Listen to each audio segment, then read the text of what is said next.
Hello, Good morning, ma'am. morning. Good morning. Okay, BSc, today we'll see about factors affecting meal planning. तो कैसे कौन कौन से ऐसे फैक्टर हैं जो हम मील प्लान करते हैं उसको अफेक्ट करते हैं. इसमें आते हैं हमारे न्यूट्रिशनल, सोशल, रिलीजियस जो भी फैक्टर्स हैं जो हमारी मील प्लानिंग को अफेक्ट करते हैं वो हम देखेंगे one by one. First is the development. People in rapid period of growth, infancy and adolescence have increased need for nutrients. During pregnancy and lactation also the dietary pattern differ from others. Older people need few calories than adults. Okay, इसमें क्या है, development में सबसे पहले क्या है कि जो पीपल या जो चिल्ड्रन हम कह सकते हैं, जो बच्चे हैं, जो एडोलिसेंस हैं या इन्फेंट हैं, उन लोगों की रिक्वायरमेंट जो होती है, न्यूट्रिएंट की जो रिक्वायरमेंट होती है वो ज्यादा होती है. क्यों ज्यादा होती है? बिकॉज वो उनकी ग्रोइंग एज होती है. उस एज में उनकी जो ग्रोथ एंड डेवलपमेंट है बॉडी की वो ज्यादा होती है. इसलिए उस एज में क्या होता है, उनकी जो बॉडी रिक्वायरमेंट्स है वो भी ज्यादा बढ़ जाती हैं. प्लस जो हमारी प्रेग्नेंट वुमेन है या फिर लैक्टेटिंग मदर्स हैं, उनकी requirement as compare to normal adult ज्यादा होती हैं. क्योंकि उनका क्या है, जो प्रेग्नेंट वुमेन है उनको क्या है, एक तो उनके अंदर उनके वोम में बेबी है जिसको सारी न्यूट्रिशन जो है मदर के थ्रू ही मिलती है. तो इससे क्या होता है, जो मदर है जब वो अच्छे से अपनी न्यूट्रिएंट्स, अपनी न्यूट्रिशनल रिक्वायरमेंट्स को कवर करेगी तभी बेबी को आगे न्यूट्रिशन मिलेगा. तो इसीलिए उसकी जो न्यूट्रिशन रिक्वायरमेंट है वो बढ़ जाती है. प्लस जो हमारी लैक्टेटिंग मदर होती है, जो ब्रेस्ट फीडिंग मदर होती है, उसकी रिक्वायरमेंट भी बढ़ जाती है. क्योंकि बेबी जो है उसका फीड लेता है, तो उससे क्या होगा, जब उसकी बेबी जो उसका फीड ले रहा है तो उसकी रिक्वायरमेंट धीरे धीरे ज्यादा होती जाएगी, बिकॉज उसको बेबी को भी देना है. तो मोस्टली ये जो हमारा डाइटरी जो पैटर्न है, या यू कैन से जो हमारी न्यूट्रिशनल रिक्वायरमेंट्स है, वो मेनली हमारी एडोलिसेंट, हमारे इन्फेंट्स, हमारी प्रेग्नेंट वुमेन्स और लैक्टेटिंग मदर्स में ज्यादा होती है. बिकॉज उनके कुछ चेंजेस की वजह से या फिर उनकी ग्रोथ एंड डेवलपमेंट वाले ईयर्स में ज्यादा रिक्वायरमेंट होती है. और जो ओल्डर पीपल होते हैं उनको क्या है, ज्यादा कैलोरीज की जरूरत होती है as compare to older adults. क्यों होती है? बिकॉज जैसे जैसे एज इंक्रीज होती है तो क्या होता है, हमारी जो बॉडी के ऑर्गन्स हैं उनकी जो काम करने की एबिलिटी है वो धीरे धीरे स्लो होती जाती है. तो इसीलिए जो ओल्डर पीपल होते हैं वो अपने फिजियोलॉजिकल फंक्शंस को प्रॉपर्ली परफॉर्म नहीं कर पाते, जिसलिए उनको ज्यादा कैलोरीज की रिक्वायरमेंट होती है. Then next comes to gender. Nutritional requirements are different for men and women because of body composition and reproductive function. The large muscle mass of men means a greater need for calories and proteins. Because of menstruation, women require more iron than men.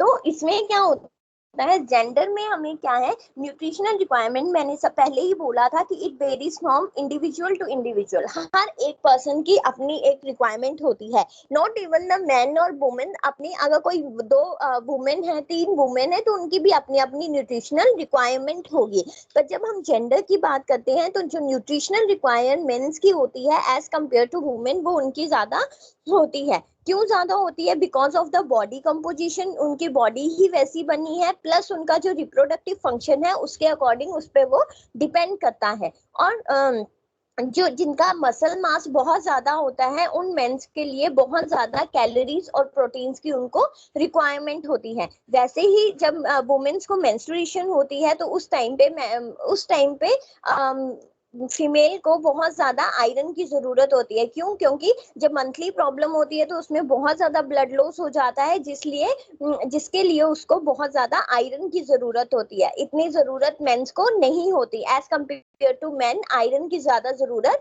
Females को होती है due to menstruation. और जो हमारे nutrients हैं, mainly हमारे जो proteins हैं, कैलोरीज हैं, वो हमारे मेंस को ज्यादा उसकी नीड होती है एज कंपेयर टू वुमेन. क्यों? उनका मस्कुलर मास की वजह से, प्लस उनकी बॉडी कॉम्पोजिशन और उनकी रिप्रोडक्टिव फंक्शन की वजह से उनको ज्यादा रिक्वायरमेंट होती है.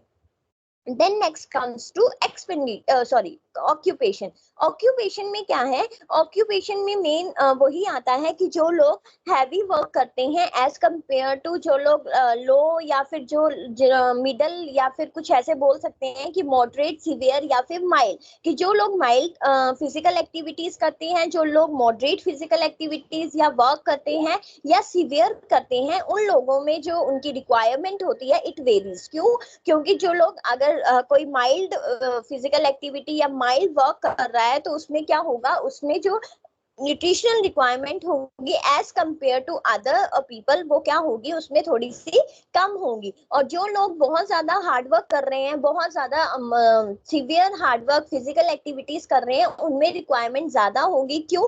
क्योंकि जितना वो काम कर रहे हैं उतनी उनकी एनर्जी भी वेस्ट हो रही है। तो जब हमारी एनर्जी वेस्ट होगी तो हमारी बॉडी को हमारे न्यूट्रिएंट्स की रिक्वायरमेंट होगी, मेनली हमारे जो प्रोटीन्स होते हैं या फिर जो हमारी कैलोरीज होती हैं उनकी हमें क्या है, ज्यादा जरूरत होगी। जैसे कि हमारे लेबरर्स हो गए, हमारे फार्मर्स हो गए, तो तुमने देखा है 24/7 ये लोग काम करते हैं। तो इसमें क्या होता है, डायरेक्ट सन के एक्सपोजर में काम करना, ये सब इनका काम इतना हार्ड वर्क वाला होता है जिसमें इनकी एनर्जी बहुत ज्यादा लूज हो जाती है। तो जब एनर्जी लूज होती है तो वैसे वैसे उनकी बॉडी की रिक्वायरमेंट भी जो है वो इंक्रीज होती जाती है। तो इट डिपेंड्स ऑन ऑक्यूपेशन कि कौन ज्यादा काम करता है, कौन काम करता है, डिपेंड करता है। Then next comes to health status. Obvious है हेल्थ स्टेटस भी हमारा मैटर करता है। कैसे मैटर करेगा हेल्थ स्टेटस? अगर कोई हेल्दी इंडिविजुअल है, उसने अपना वेट भी मेंटेन करके रखा है, प्लस उसकी फिजिकल एक्टिविटीज भी हैं, वो हार्ड वर्क भी कर रहा है, तो उससे क्या होगा, जो पर्सन हेल्दी स्टेटस वाला होगा उसकी जो बॉडी की रिक्वायरमेंट होंगी वो उस हिसाब से होगी। प्लस जो लोग ओबीज हैं, मोटे हैं, प्लस उनका सिडेंट्री लाइफस्टाइल है, ना कोई फिजिकल एक्टिविटी है, तो उनका क्या होगा, ना तो उनकी एनर्जी यूज होगी और उनकी जो रिक्वायरमेंट है वो भी क्या होगा, उस हिसाब से वो बढ़ती जाएगी। तो इसमें क्या होता है, good appetite is a sign of health while anorexia is an almost universal symptom of disease. Good appetite मतलब अच्छी भूख लगना इज अ गुड साइन। अगर किसी को एनोरेक्सिया हो जाता है, किसी को भूख नहीं लगती, तो तुम्हें पता है उससे बहुत ज्यादा डिजीज कंडीशन होने के चांसेस रहते हैं।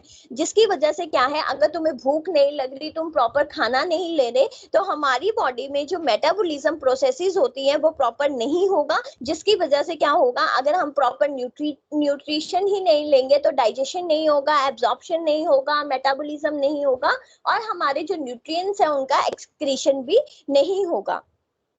Then next comes to culture and religion. ये हम पहले ही पढ़ चुके हैं, कल्चर एंड रिलीजन, कि मेनली ये जो है कल्चर और रिलीजन ये सबका डिफरेंट डिफरेंट होता है। तो इट डिपेंड्स कि कौन से कल्चर में क्या चीजें लेनी है और क्या चीजें नहीं लेनी है। अब कुछ कल्चर रिलीजन में ऐसा होता है कि कुछ लोग नॉनवेज बिल्कुल भी नहीं खाते, और कई रिलीजन में होता है कि वो वेज भी अच्छे से खाते हैं, नॉन वेज भी अच्छे से खाते हैं। तो उनमें क्या होगा, ऑब्वियस है जो लोग, ऐसा नहीं है कि जो नॉन वेज नहीं खाते उनकी पूरी न्यूट्रिशनल रिक्वायरमेंट नहीं होती, ऐसा बिल्कुल भी नहीं है। वो लोग जो वेजिटेबल्स, जो फ्रूट्स लेते हैं उससे ही उनकी रिक्वायरमेंट पूरी हो जाती है। But as compare to others जो लोग दोनों चीजें खाते हैं, उनकी जो बॉडी है वो ज्यादा हेल्दी रहती है, प्लस उनकी न्यूट्रिशनल रिक्वायरमेंट जो है एज कंपेयर टू उनसे ज्यादा भी होती है, प्लस वो उतना कंज्यूम भी कर लेते हैं। जैसे for example, Hindus do not eat beef, Muslims do not eat pork. तो यही डिफरेंस है कि हिंदूज जो है वो बीफ नहीं खाते और मुस्लिम्स जो है वो क्या है, पोर्क नहीं खाते। तो इट डिपेंड्स ऑन कल्चर और रिलीजन कि क्या चीजें हमें लेनी है और क्या चीजें हमें नहीं लेनी है। उसकी वजह से हमारी बॉडी में जो वेरिएशंस आ जाती हैं, क्योंकि अगर हम नॉन वेज वेज दोनों खा रहे हैं तो तुम्हें पता है उससे क्या है, हमारी बॉडी में सारे प्रोटीन्स भी जा रहे हैं, सारी न्यूट्रिएंट्स जो भी है वो सब मिल रहा है। पर एज कंपेयर टू अदर्स जो लोग नहीं खाते, उनको क्या होता है, जितनी उनकी रिक्वायरमेंट है हो सकता है वो वेजिटेबल्स या पल्सेस ग्रेन से सारी हो जाती हैं पूरी, पर जितनी नॉन वेज वालों की हो रही है कहीं ना कहीं वो वेरिएशन थोड़ी सी उसमें आ जाती है। Next comes to socio-economic status. It mainly depends on the socio-economic status. अब तुम्हें पता है, मैंने पहले ही बताया था जब हम फूड ग्रुप्स के बारे में पढ़ रहे थे कि जब भी हम कोई भी फूड लेने जाएं तो वो हमें क्या है, अपने बजट के हिसाब से ही हमें परचेज करना है। ऐसा नहीं है कि हम अपने बजट के हिसाब से नहीं ले रहे हैं और हमें जो मन आ रहा है हम वो ले रहे हैं, नहीं, हमें ऐसा नहीं करना है। तो सोशियो इकोनॉमिक स्टेटस की जो लोग हाई स्टेटस वाले होते हैं उनमें क्या है, वो बहुत ज्यादा फूड वेराइटीज जो है वो ले सकते हैं, फूड वेराइटीज और एक्सपेंसिव फूड्स वो ले सकते हैं। बट जो लो स्टेटस वाले लोग होते हैं वो हमेशा एक्सपेंसिव फूड जो है वो नहीं ले पाते, जिसकी वजह से क्या हो जाता है कि थोड़ी सी कुछ चीजों में वेरिएशंस आ जाती हैं। Food expenses are not always a fixed amount. When money is tight, many people spend less on food. वही है, it depends on कि जो पर्सन है उसका इकोनॉमिक स्टेटस कैसा है। अगर वो हाई स्टेटस से बिलोंग करता है तो वो कोई भी चीज खरीद सकता है, कोई भी फूड वेराइटी, कोई भी फूड ग्रुप या फिर कोई भी एक्सपेंसिव फूड। पर जब जिसके पास अगर मनी थोड़ी सी टाइट है, उसके पास नहीं है, तो क्या होगा, वो जो पर्सन है वो ज्यादा फूड में एक्सपेंस नहीं कर पाएगा और वो अपने बजट के हिसाब से एक्सपेंस करेगा, जिसमें हो सकता है कुछ थोड़ी सी वेरिएशंस भी आ सकती है। Next comes to personal preference. वही है, personal preference depends on likes and dislikes of the individual. मैंने पहले ही बोला था कि जो हमारी लाइक्स और डिसलाइक्स है वो इसमें बहुत ज्यादा स्ट्रॉन्ग इन्फ्लुएंस डालती हैं। क्यों डालती हैं? क्योंकि कुछ लोग होते हैं कि जिनको मीठा पसंद है, कुछ लोग होते हैं जिनको खट्टा पसंद है, या यू कैन से कि नमकीन चीजें ज्यादा पसंद है। तो वो डिफरेंट जो पीपल हैं उनका अपना अपना लाइक्स और डिसलाइक्स होती है। उसमें क्या होता है,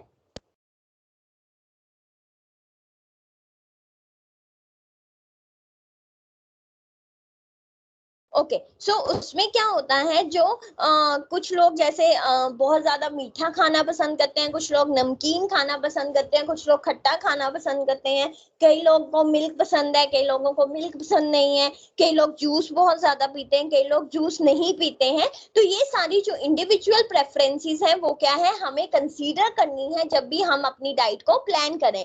क्यों? क्योंकि अब जो लोग मिल्क लेते हैं या जो लोग स्वीट्स खाते हैं, उन लोगों का क्या है, रिक्वायरमेंट ज्यादा होगी और उनकी जो न्यूट्रिशन रिक्वायरमेंट है उसके हिसाब से अगर वो कंजप्शन करेंगे तो उनकी बॉडी उस चीज को कवर अप कर पाएगी एज कम्पेयर टू अदर। हमने पहले ही बोला था कि 100 ml मिल्क जो है वो हमें लेना ही लेना है। तो जो लोग मिल्क नहीं लेते हैं तो हमें उन लोगों को कंसीडर करके चलना है कि उसकी जगह पे हम उनको क्या दे सकते हैं जो उनकी बॉडी के रिक्वायरमेंट को पूरा कर सके। Beliefs about food. This can affect food choice. Many people acquire their beliefs about food through television, magazines and other practices. तो फूड्स को लेके बहुत ज्यादा बिलीफ होते हैं जो हमारी फूड चॉइसेस को अफेक्ट कर सकते हैं। मैंने पहले ही बोला था कि कई बार कितना कुछ दिखाते हैं फूड्स के बारे में, मैगजीन्स में, न्यूज़पेपर में, टेलीविजन में। तो उससे क्या होता है, जैसे कोई लोग अब मैंने एक एग्जांपल तुम्हें गोलगप्पे का ही दिया था कि हम वो चीजें अगर किसी को बहुत ज्यादा पसंद है तो उससे क्या होगा, उसके बारे में अगर कोई भी चीज गंदी सी बताएंगे कि ये गंदा पानी यूज करते हैं, ये ऐसे बनाते हैं, कोई क्या करता है, तो वो चीजें हमारी फूड चॉइसेस को अफेक्ट करती हैं। वैसे ही मैंने एक ब्रेड का भी एग्जांपल दिया था कि वो लोग हमें बताते हैं कि वो कैसे फ्लोर को मैश करते हैं। तो उससे क्या होता है, अपने पाँव से कर रहे हैं, कभी क्या कर रहे हैं, तो उससे क्या होता है, जो पर्सन की फूड चॉइसेस है, अब किसी को ब्रेड खाना पसंद है तो वो उसकी एक फूड चॉइस है। अगर वो ऐसी चीजें देखेगा तो कहीं ना कहीं उसकी जो फूड चॉइसेस होंगी वो अफेक्ट होना शुरू हो जाएंगी। Sorry. Then next comes to psychological factors. Psychological factors क्या है? Some people don't take any food or take very little food in the stress and depression, others eat more food under the same condition. अब कई persons होते हैं जिनको अगर मान लो we can say psychological conditions अगर किसी पेशेंट को होती है तो वो भी सब पेशेंट को एक जैसा नहीं होता, मतलब वो भी डिफरेंट डिफरेंट पर्संस में होता है। किसी को स्ट्रेस और डिप्रेशन है तो वो लोग खाना ही नहीं खाते या बहुत कम खाना खाते हैं, और कई लोग ऐसे होते हैं जिनको अगर डिप्रेशन और स्ट्रेस हो गया तो उनको बहुत ज्यादा उनकी जो एपेटाइट होती है वो इंक्रीज हो जाती है, उनको बहुत ज्यादा भूख लगने शुरू हो जाती है, जिसकी वजह से क्या होता है, उनकी जो रिक्वायरमेंट्स है वो वेरी करती हैं और क्या होता है, अगर जो लोग बहुत ज्यादा जिनको भूख लग रही है वो ऑब्वियस है अपनी रिक्वायरमेंट को कंप्लीट कर लेते हैं, जो लोग नहीं खा पाते उनको क्या होता है, पहले से ही स्ट्रेस और डिप्रेशन है, ऊपर से उनको क्या होगा कि उनकी और ज्यादा तबीयत जो है वो खराब हो सकती है। सो इसमें भी कुछ ना कुछ वेरिएशंस आ जाती हैं। Then next comes to drug and alcohol. Obvious है, अब जो लोग ड्रग और अल्कोहल लेते हैं, ड्रग्स या फिर अल्कोहल जो लेते हैं वो हमारे न्यूट्रिशनल स्टेटस को बहुत ज्यादा अफेक्ट करता है, वो डायरेक्टली इनडायरेक्टली बहुत ज्यादा अफेक्ट करता है। मेनली ऐसा बोलते हैं कि जब भी कोई अल्कोहल इंटेक करता है तो वो क्या करता है, हमारे एपेटाइट को बहुत ज्यादा डिप्रेस कर देता है, मतलब जो हमारी खाने की एबिलिटी है कि हम इतना खा सकते हैं वो कहीं ना कहीं उस चीज को अफेक्ट कर देता है, जिसकी वजह से क्या होगा, हम अपने खाने को प्रॉपरली इनटेक नहीं कर पाएंगे और जितनी हमारी रिक्वायरमेंट होगी वो मेट नहीं हो पाएंगी। और कुछ लोग बहुत ज्यादा ड्रग यूज करते हैं, ड्रग ओवर यूज करते हैं, तो उन लोगों में क्या है, ऐसे लोगों में जो अल्कोहल लेते हैं या फिर जो ड्रग यूज करते हैं, हमें उनका क्या है, dietary pattern monthly, weekly, you can say 2 monthly, 3 monthly, हमें उनका जो डाइटरी पैटर्न है वो हमें चेंज करते रहना चाहिए। अगर हम उन जो लोग ड्रग्स लेते हैं, तुम्हें पता है अगर नॉर्मल ड्रग्स भी कोई पेशेंट ले रहा है, काइंड ऑफ एक एग्जांपल देती हूँ, एंटीबायोटिक्स पे ही कोई पेशेंट है, 3 डेज, 5 डेज, 7 डेज एंटीबायोटिक्स ले रहा है, तो तुम्हें पता है एंटीबायोटिक्स कितनी स्ट्रॉन्ग होती है, तो उससे क्या चांसेस होते हैं कि पेशेंट को बहुत ज्यादा वी कैन से कि गर्मी हो जाती है, जिसकी वजह से क्या होता है, उसको प्रॉपरली डिहाइड्रेशन वी कैन से कि उसकी वजह से क्या हो जाता है, उसको प्रॉपर उसको वो खाना नहीं खा पाता, उसका मन नहीं करता, लॉस ऑफ एपेटाइट हो जाता है, फ्लूइड इम्बैलेंस बॉडी में हो जाता है। तो वही चीजें हैं कि जो लोग ड्रग्स लेते हैं उनके कुछ ना कुछ साइड इफेक्ट्स होते हैं, तो उससे एनोरेक्सिया हो सकता है, नोशिया हो सकता है, वॉमिटिंग हो सकता है, डायरिया हो सकता है, तो ऐसे साइड इफेक्ट्स हो सकते हैं। इसलिए हमें क्या है, हमें उनके डाइटरी पैटर्न को थोड़े थोड़े टाइम बाद चेंज करते रहना है, जिसकी वजह से क्या होगा, उनकी जो रिक्वायरमेंट है कहीं ना कहीं वो भी चेंज होगी, और कहीं ना कहीं जो अगर हम उनके सामने प्लेजरेबल अट्रैक्टिव फूड रखेंगे तो उनकी जो कंजप्शन करने की पार होगी वो भी थोड़ी सी बढ़ जाएगी। Attitude. Emotional attitude of homemaker is an important factor. If she is concerned about nutritious meals, the family is more likely to be well fed. Obvious है, इमोशनल एटीट्यूड में डिपेंड करता है। अगर कोई होम मेकर है, खाना बना रहे हैं, एग्जाम्पल हमारी मदर्स, अगर कोई भी खाना बना रही है, अगर वो न्यूट्रिशियस मील्स हमारे लिए बना रही है, जैसे पल्सेस, ग्रेन्स, वेजिटेबल्स, ये सब बना रही है, तो उससे क्या होगा, जो भी फैमिली मेंबर्स हैं उनकी रिक्वायरमेंट जो है वो पूरी कवर अप भी हो जाएंगी, प्लस जो इंडिविजुअल है वो क्या है, कहीं ना कहीं वो हेल्दी भी रहेंगे, सॉरी, कहीं ना कहीं वो हेल्दी भी रहेंगे और जितनी उनकी रिक्वायरमेंट होगी वो उसको कवर अप भी कर सकते। Then next comes to composition of the family. पहले ही बताया था कि it depends on the composition, कि तुम्हारी फैमिली में कितने मेंबर्स हैं, हमें हर चीज को कंसीडर करके चलना है। कोई अगर मिल्क नहीं लेता है तो हम ऐसी क्या चीज करें जिससे उनकी जो रिक्वायरमेंट है वो कवर अप हो जाए। तो हमें जो भी मील प्लान करनी है या जो भी प्रिपेयर करनी है वो हमें हर फैमिली मेंबर को कंसीडर करके करनी है, ताकि जब भी हम उनको कोई भी फूड प्रिपेयर करके दें या सर्व करें तो वो उस फूड को कंजप्शन कर ले, उस फूड की, ना कि उस फूड की वेस्टेज हो। Next comes to nutritional needs. Some family members may require modification of the diet due to certain illness. Certain food requirement may increase the food budget, and specially attention must be given to planning so that individuals' nutritive value needs are met. तो क्या होता है, अब हमारे घर में family members हैं 5, हो सकता है कि कुछ इलनेस हो, कुछ डिजीज हो, जिसकी वजह से क्या है, उनकी जो उसमें चेंजेस आ गए हैं। जैसे फॉर एग्जांपल कि किसी भी पेशेंट को फीवर हो गया, तो कुछ भी प्रॉब्लम हो गई थी, निमोनिया था, कुछ भी था, तो उसके बाद जब उसने रिकवर करना शुरू किया तो डाइटिशियन ने उसको क्या है, प्रॉपर एक मील प्लान करके दी कि उसको यही मील देनी है। तो उससे क्या होगा, वो जो उसका मील होगा वो हमारी नॉर्मल फैमिली मेंबर से क्या करेगा, डिफरेंट होगा। वो क्या है, हमारा बजट है और उस जब हम कोई मील प्लान कर रहे हैं,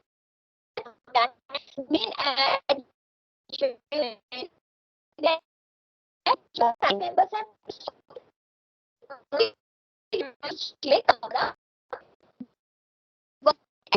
वही है। एक्टिविटीज में मैंने पहले ही बता दिया कि जो लोग लो या फिर मीडियम या फिर माइल्ड मॉडरेट या सीवियर वर्क करते हैं, उनकी न्यूट्रिटिव वैल्यू जो होती है तीनों की वेरी होती है। क्यों करती हैं? क्योंकि अगर लो फिजिकल एक्टिविटी होगी तो एनर्जी उतनी कम यूज होगी, सीवियर होगी तो एनर्जी दोनों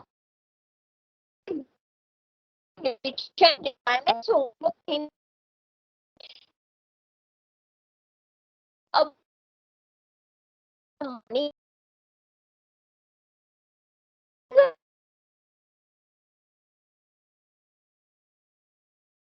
also influence the planning.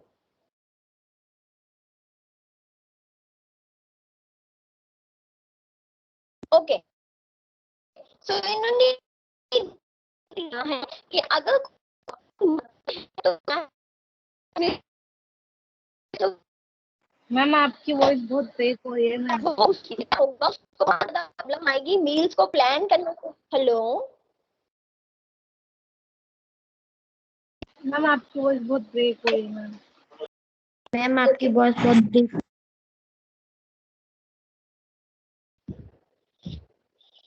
Okay, I am trying now. Okay, so working mother जो है, जिसको जल्दी सुबह जाना है, जो काम करती है, तो उसके लिए मेन प्रॉब्लम क्या आती है कि मील को प्लान कैसे करना है।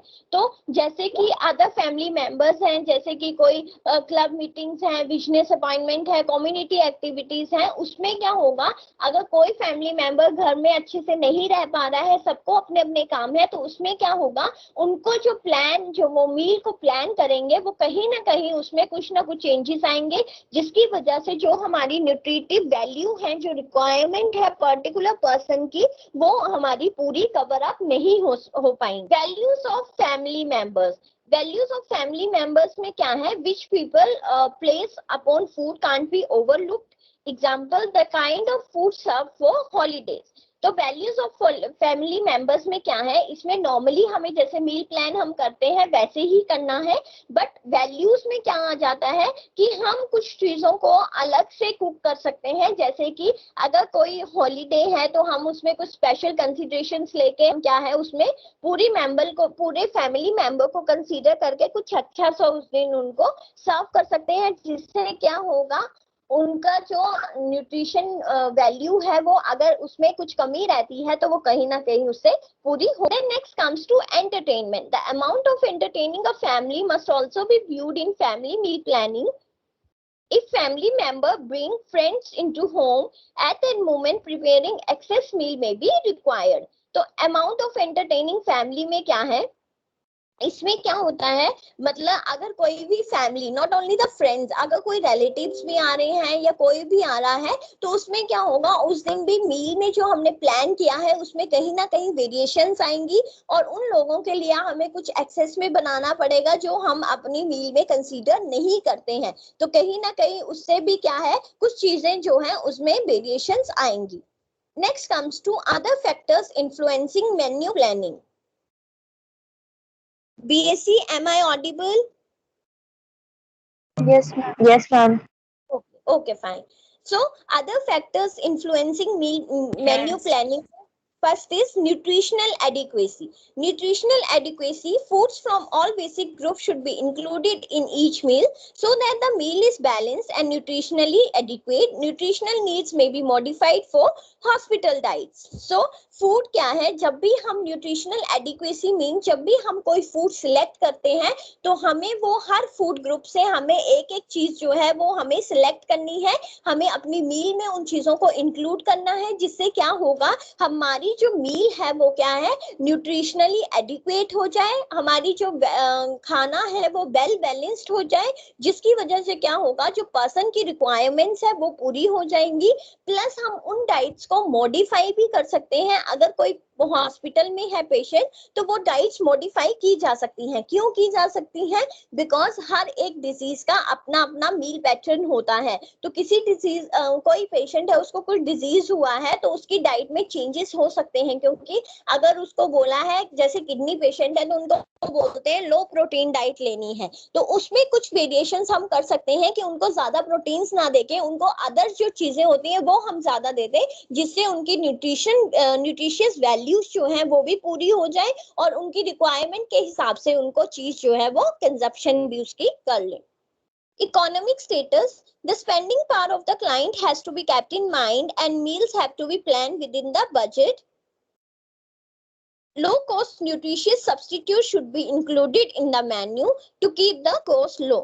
तो हमें क्या है, इकोनॉमिक स्टेटस वही है, अपने बजट के हिसाब से हमें अपनी मील को प्लान करना है। हमें जब भी हम कोई भी फूड ग्रुप से कोई भी फूड सिलेक्ट कर रहे हैं, we have to take proper care कि हमारा बजट कितना है, उस हिसाब से हमें कौन कौन सा फूड लेना है। और low cost nutritious substitute should be included in the menu. हम लो न्यूट्रिशियस सब्स्टिट्यूट्स जो होते हैं उनको हम क्या कर सकते हैं, जैसे यहाँ पे एग्जांपल दे रही हूँ कि जो हमारे मटर, जो पीस होती है, अगर हम उनको सीजन में लें तो वो क्या है, हमें लो कॉस्ट में मिलती है, एज कंपेयर टू अगर हम प्रिजर्व वाली पीस लेने जाएं तो वो हमें थोड़े ज्यादा एक्सपेंस में मिलती हैं। तो इससे क्या होगा, तो इसीलिए उन्होंने बोला है कि एक्सपेंसिव वाला खरीदने से क्या करो, उससे क्या करो, तुम लो कॉस्ट वाली जो चीजें हैं मतलब वो तुम ले लो, प्रिजर्व वाली ना लेके जो तुम्हें वेजिटेबल शॉप पे मिल रही है वो तुम ले लो। तो उससे क्या होगा, हमारे बजट के हिसाब से हमारी चीज भी आ जाएगी, प्लस हमें जो न्यूट्रिशन उससे चाहिए वो भी हमें मिल जाएगी। Types of food services. Types of food services menu should be planned in relation to the type of food services, whether it's cafeteria, seated service, buffet, etc. तो टाइप्स ऑफ फूड सर्विसेज में menu में हमें ऐसे plan करना है कि उसमें कोई भी चीज हो, जैसे कि हम कौन सा टाइप का फूड जो है वो सर्विस उसकी प्रोवाइड कर रहे हैं, वेदर वो हम कैफेटेरिया में दे रहे हैं, सीटेड सर्विसेज मतलब जहाँ पे लोग बैठ के खाना खाते हैं, या फिर कोई भी बुफे सिस्टम है, तो हमें उसमें ऐसे मील प्लान करनी है कि उसमें जो भी न्यूट्रिशनल रिक्वायरमेंट एक पर्टिकुलर एडल्ट इंडिविजुअल की होती है वो सारी उसमें आ जाए और उसकी रिक्वायरमेंट जो है वो पूरी हो जाए। Then next comes to equipment and workplace. The menu should be planned keeping the available equipment and workspace in the mind. Example, deep freezers, refrigerators, grinders, boilers, etc. Adequate storage space and hygienic standards should be ensured to minimize the risk of communication and spoilage of food. I think यहाँ पे minimize the risk of contamination आएगा and spoilage of food. तो क्या है, equipment and work space मतलब हमें अपनी जो मील है या जो मेन्यू है वो इस हिसाब से प्लान करना है कि जो हमारे पास अवेलेबल इक्विपमेंट है, हमारे वर्क स्पेस कितनी है, उस हिसाब से हमें वो चीजें लेनी है। अगर मान लो हम कोई चीज बल्क में लेके आ रहे हैं और हम उसको बिना फ्रीजर के नहीं रख सकते या फ्रिज के बिना नहीं रख सकते और हमारे घर में फ्रिज है ही नहीं, तो क्या होगा, उस खाने की बहुत ज्यादा वेस्टेज हो जाएगी। तो हम जब भी मेन्यू को प्लान कर रहे हैं हमें ये चीजें अपने दिमाग में रखनी है कि हम अकॉर्डिंग टू जो हमारे पास स्पेस है या जो हमारे पास अवेलेबल रिसोर्सेज या इक्विपमेंट्स है हम उसके हिसाब से ही करें। जैसे डीप फ्रीजर्स हो गए, रेफ्रिजरेटर्स हो गए, ग्राइंडर्स हो गए, बॉयलर्स हो गए, तो इन चीजों को माइंड में रख के ही हमें अपनी मील प्लान करनी है। और हमें यहाँ हमेशा ये इंश्योर करना है कि हमारे पास जो स्टोरेज स्पेस है वो ज्यादा होनी चाहिए। हाइजीनिक स्टैंडर्ड में we have to prepare our meal, जिसकी वजह से क्या हो कि वहां पे कंटेमिनेशन ना हो और क्या हो, स्पॉइलेज भी ना हो फूड की। अगर कंटेमिनेटेड फूड हम खाते हैं तो देयर में भी चांसेस कि पर्सन को कोई भी डिजीज कंडीशन हो सकती है, और अगर फूड स्पॉइल होता है तो उससे भी क्या होता है, हमें ही प्रॉब्लम आती है कि हमने इतना एक्सपेंस किया, हमने अपने बजट में इतना उसको दिया मील को, पर वो क्या है स्पॉइल होगी तो कहीं ना कहीं उससे क्या है पर्सन का ही नुकसान होगा। Food habits. Food habits. Food served to an individual should be acceptable. Special attention should be paid when a particular type of community is scattered. तो food habits क्या है? जो भी हम food जो है individual को सर्व कर रहे हैं वो उनके लिए एक्सेप्टेबल होना चाहिए. मतलब अगर एग्जांपल कि मैं अगर नॉनवेज नहीं खाती और तुम मेरे आगे आके मेरे को नॉनवेज सर्व कर दोगे तो क्या होगा, मैं उस चीज को एक्सेप्ट ही नहीं कर पाऊंगी क्योंकि वो मैं चीज कभी खाती ही नहीं, तो मैं क्यों एक्सेप्ट करूं. तो इसीलिए जो भी हम किसी को फूड सर्व करेंगे वो फूड हमें ऐसा सर्व करना है कि जो लेने वाला है, जो उसको इंटेक करने वाला है, वो उसके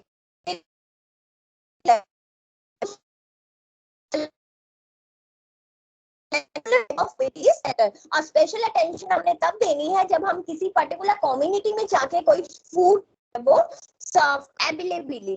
availability seasonal foods and fruit should be given preferences during the season.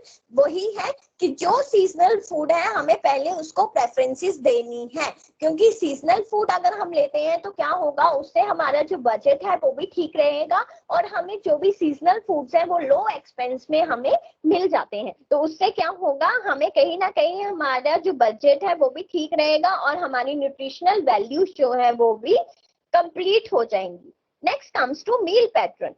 Meal timings and number of meals consumed in a day, whether meals are packed or served at the table, so also influence the selection of food items on the menu. तो जो मील timings है या number of meals है कि हम कितनी meals एक दिन में कंज्यूम करते हैं या क्या टाइमिंग्स है हमारे खाने की, चाहे वो पैक्ड फूड हो या चाहे वो सर्व फूड हो, जो भी फूड हो वो भी हमारे फूड को क्या करता है, वेरिएशंस करता है. Variety of food from different food group should be included. वो हमने पहले ही पढ़ लिया कि जो हमारे 5 फूड ग्रुप है, जब भी हम मेन्यू को प्लान कर रहे हैं तो हमें 5 फूड ग्रुप से उनमें से ही हमें क्या है, सारी वेराइटीज को हमें इंक्लूड करना है ताकि न्यूट्रिशन है वो उसमें पूरी की पूरी हो जाए. और उसमें जैसे कि वैरायटी मींस का, वैरायटी से हमारा क्या मतलब है, फूड इंग्रेडिएंट्स की वैरायटी होगी, हमारा मेथड ऑफ कुकिंग हो गया कि हम कैसे कर रहे हैं, हमारा प्रेजेंटेशन और गार्निश हो गया, या फिर meal should look attractive and be appetizing. वही है, प्लेजरेबल लगना चाहिए, अट्रैक्टिव लगना चाहिए. हमारी जो रेसिपी है उसमें वैरायटी होनी चाहिए और कलर, टेक्सचर और जो फ्लेवर है वो भी अच्छा होना चाहिए. तुम्हें पता है कि जब भी हम खाना सर्व करते हैं, अगर वो खाने का टेस्ट, स्मेल प्लेजरेबल, अट्रैक्टिव है, तभी हम उस चीज को अच्छे से कंजप्शन कर पाते हैं. अगर वो चीज अच्छी नहीं है, देखने में ही अच्छी नहीं लग रही है, तो हम उसको कंजप्शन करने में हमें थोड़ा सा प्रॉब्लम होता है. तो जो भी चीजें हैं उनमें फूड वेराइटी होना is must. Understood BSc? Yes. Okay, ठीक है, थैंक